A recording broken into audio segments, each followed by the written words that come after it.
आरोआ जुदि माबा खारनाव नि नमिनेसन पेपारखौ केन्सेल खालामाबा जों हाइकर्टसिमबो थांगोन। दा जोंहा खुनु गिनाय गैया, जोंहा खुनु फावसायनाय गैया। मिडिया पार्सनखौ बरायबाय। दा जों दिनै बड'लेण्ड जन सुरक्षा मन्च आरो अल बड'लेण्ड सिनियर सिटिजेन फराम दा बिथांमोन जों ज' लोगो लानाय आरो रायजो राजाफोरखौ लोगो लानानै जोङो दिनै मोनसे कमप्लेन भुटाननि जानानै फैदों। बे नं 1 क'क्राझार ST पार्लामेन्टारि कन्स्टिटुयेन्सिनि आर'आव बिथांमोन जों दिनै कमप्लेन होदों।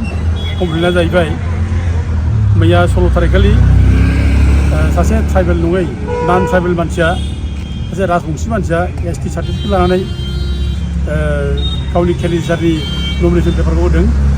दा बेनो जाहैबाय पृथ्वीराज नारायण देव। पृथ्वीराज नारायण देवआ बर' कसारि नङा, बे मेस नङा।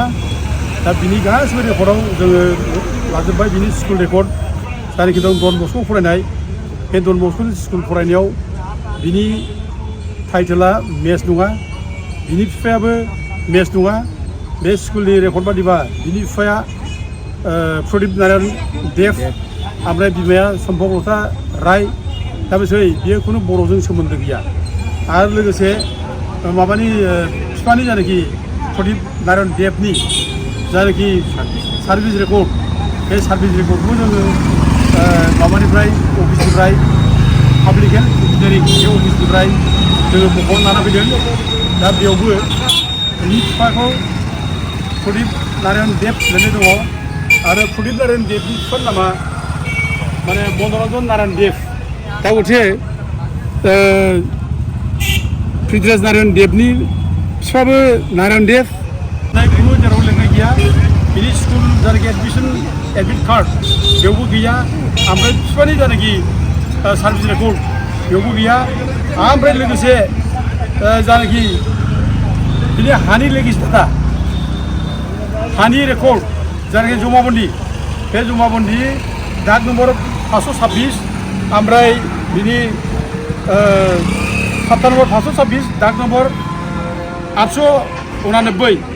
दा बेयाव पृथ्वीराज नारायणनि बिफाखौ प्रदीप नारायण देव लिरदों, ओमफ्राय प्रदीप नारायण देवनि बिफाखौ मनरन्जन देव लिरदों।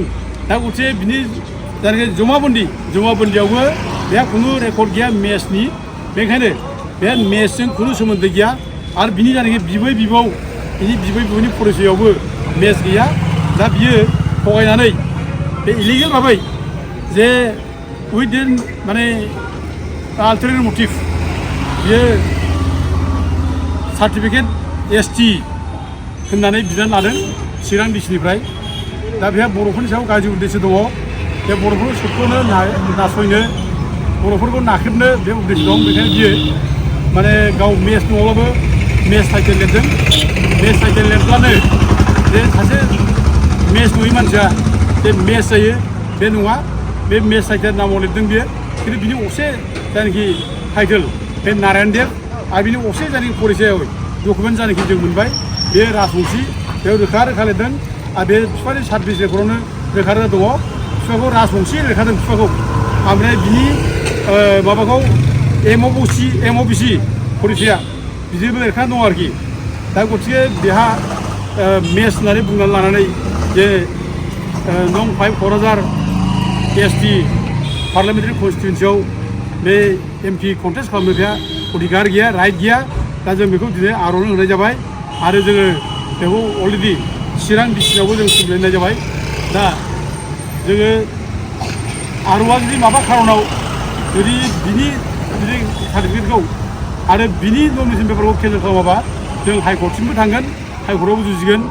जोङो रायजोफोरनो बुंनाय जायो, रायजोफोर जे बर'फोरखौ दिनै नाख्रेबनो थाखाय जाय फाराफारि ओंखारबोगासिनो दं, बर'खौ जेरैबाबो नाख्रेबनो बर'फोरनि सुथुरा जोंनि बेरा बारगासिनो दङ। दा बेरा बारनाय बे जोंनि सुथुरफोरखौ जों हमथानांगोन।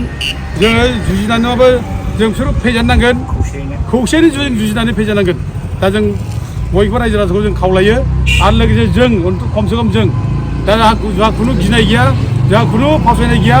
जाथिनि खाथियाव जोङो गावखौनो बावसोमनांबाबो जों जिखि जाया जों मावलांगोन।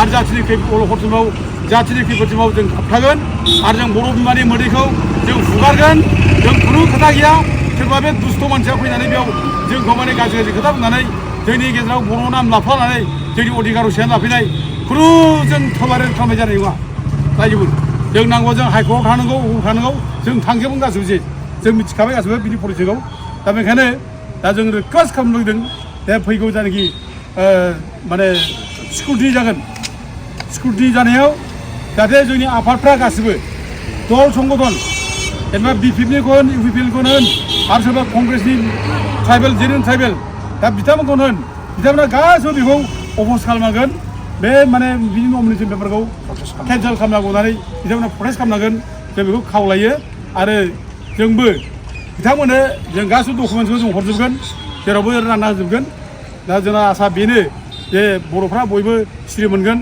जिखि पार्टियाव थाया मानो जिखि हान्जायाव थाया मानो जोंनि हान्जाया देरसिन नङा जोंनि राजखान्थि हान्जाया जोंनि थाखाय देरसिन नङा जाथिया देरसिन आरो जाथिखौ बासायनो थाखाय जों बयबो जाथिनि इस्युआव नांथाबनांगोन जाथिनि समाजाव नांनांगोन आं बयखौबो नैबे जायनाखि इलेक्सन फैगौ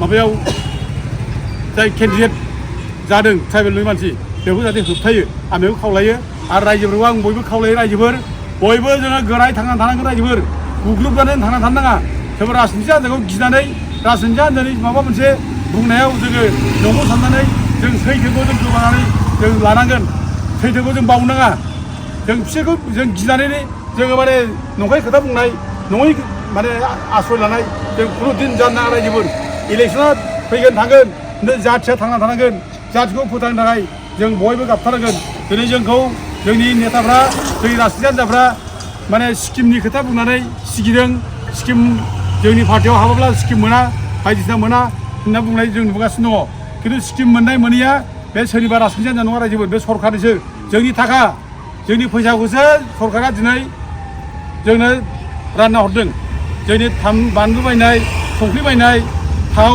हालदै मस्ला बायनाय बायदिसिना साबोन बायनाय बेफोरनि जायनाखि टेक्स बे टेक्सनि फैसाखौसो दिनै माने IBC स्किम बा अरुणाचल स्किम बायदिसिना स्किम खालामहरदों दा बे स्किमखौ लानानै जोंनि राजनिथि हान्जा जोंनि आइ आफाखौ मिसलेट खालामनो थगायनो गोहो गैया बेखायनो जोङो बुंदों रायजोफोर दा दिनै बर'आ अलखद गोलैबाय जों दिनै अलखदाव गोलैनाय समाव जों बयबो दिनै जाथिनि माने अलखदखौ गाबथानो थाखाय खौसे जानांगौ दिनै जोंनि BTC मोनखानाय गोहो 6 सेडुल गोहो बे जोबनो थांगासिनो दङ बे गैला दा गथे बेखौ गाबथानोब्ला जों दिनै बे स्किम मोननाय मोनैखौ लानानै जोङो रायजो राजाफ्रा जों गोदावखौ जानो नाङा रायजोफोर बे स्किमखौ लानानै जों गिदिंनाङा जों फिदिंजानो नाङा रायजो राजाफ्रा जों गोरिब गुन्द्राफ्रा जों आदर्श गैजानो नाङा जों आदर्श दङ जों बे स्किमनि थाखाय जों रायजोखौ जाथिखौ फाननो हाया बेखायनो जोङो बयबो एकगत जाबाय फैगौ इलेक्सनाव बयबो जाहाथे बाहागो लायो आं बेखौ बयबो खावलायहरनाय जाबाय गोजोन्थों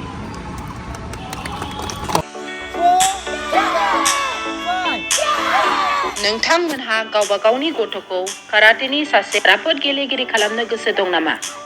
हादरसायारि, हादरारि, हादर गेजेरारि थाखोसिम गेलेग्रा खालामनो गोसो दंब्ला नोंथाङा गोबाव दा खालामसै। सासे राफोद रोंखा-राखा काराटे गेलेगिरि खालामनो थाखाय नोंथाङा जानजि खाफ्रादो आरो मुं थिसनहैदो गलामगुरि काराटे एकाडेमियाव। रोखा खौरांनि थाखाय 8720903713 मबाइल नाम्बाराव कन्टेक्ट खालामनो हागोन। बेबायदिनो बड' हाउस काराटे एकाडेमिनि थाखाय 6900451157, बेंटल काराटे एकाडेमिनि थाखाय 9678041226, बेरहांगाव काराटे एकाडेमिनि थाखाय 6901341656 आरो धालिगाव काराटे एकाडेमियाव मुं थिसननायनि थाखाय 8720903713 मबाइल नाम्बाराव खौरां लानो हागोन। मख'जाथावदि बे सोलोंसालिनिफ्राय सिगांनिफ्रायनो हादरसायारि, हादरारि, हादर गेजेरारि थाखोनि बादायलायनायाव गोबां फरायसाफोरा बान्था मोननो हाबोदों। बे मुंख'नाय फोरोंसालियाव रोंग'थि गोनां फोरोंगिरिया फोरोंथाय होनानै नोंथांनि गथ'खौ सासे राफोद काराटे गेलेगिरि सोरजिनायाव मदद आरो जाफुंसार खालामगोन। अब्ला मानोथो गोबाव खालामनो? थाबैनो नोंथांमोनहाबो नोंथांनि गथ'खौ मुं थिसनहैदो। Nine, 10.